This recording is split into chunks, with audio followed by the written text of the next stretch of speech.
सत्संग नित्य होता रहे। एक दिन माला नहीं हो कोई चिंता की बात नहीं है, ठाकुर जी की सेवा नहीं हो पाए कोई बात नहीं, पर सत्संग में प्रमाद नहीं होना चाहिए भाई, या में प्रमाद ना करें। मैं आपसे बड़ी विनम्रता पूर्वक कह रहा हूं, एक नियम आप बना लीजिए, एक नियम कि भाई जहां रहेंगे जैसे रहेंगे, प्रभु हमको जैसे रखेंगे वैसे रहेंगे, पर बिना सत्संग के नहीं रहेंगे।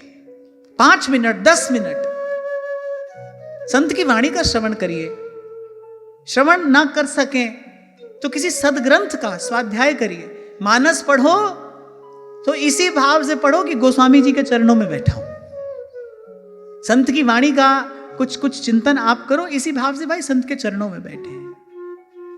एक ही अभ्यास करना है भाई, इसी से सब सिद्धि है। दोहरा रहा हूं मैं अपने शब्द, किसी भी साधन से अंतःकरण शुद्ध होता हो ना हो, सत्संग रूपी तीर्थ के सेवन से यह सिद्धि अवश्य प्राप्त होती है। जीवन का कोई ऐसा अभाव नहीं है जो सत्संग की कृपा से दूर ना होता। निरंतर बने रहिए सत्संग में। इस प्रकार आपको प्रभु अवसर दे तो इस प्रकार सत्संग करिए। ये अवसर ना मिले, नाम जपिए, भागवत जी का मानस जी का स्वाध्याय करिए, ये सत्संग का ही स्वरूप है। पर सत्संग में बने रहिए। श्री महाप्रभु जी कह रहे तनई राख सत्संग में।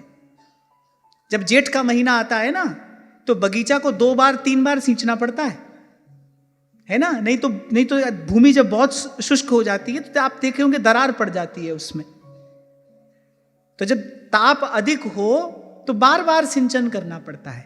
ऐसे ही भाई कली केवल मलमूल मलीना, पाप पयोनिधि जनमन मीना। बड़ा विकट समय है, बड़ी विषम परिस्थिति है।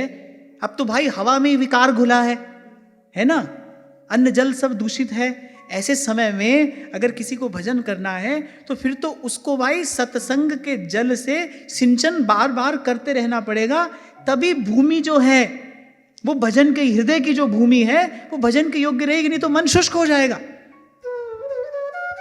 इसलिए इसमें प्रमाद ना करना, सत्संग नित्य होता रहे।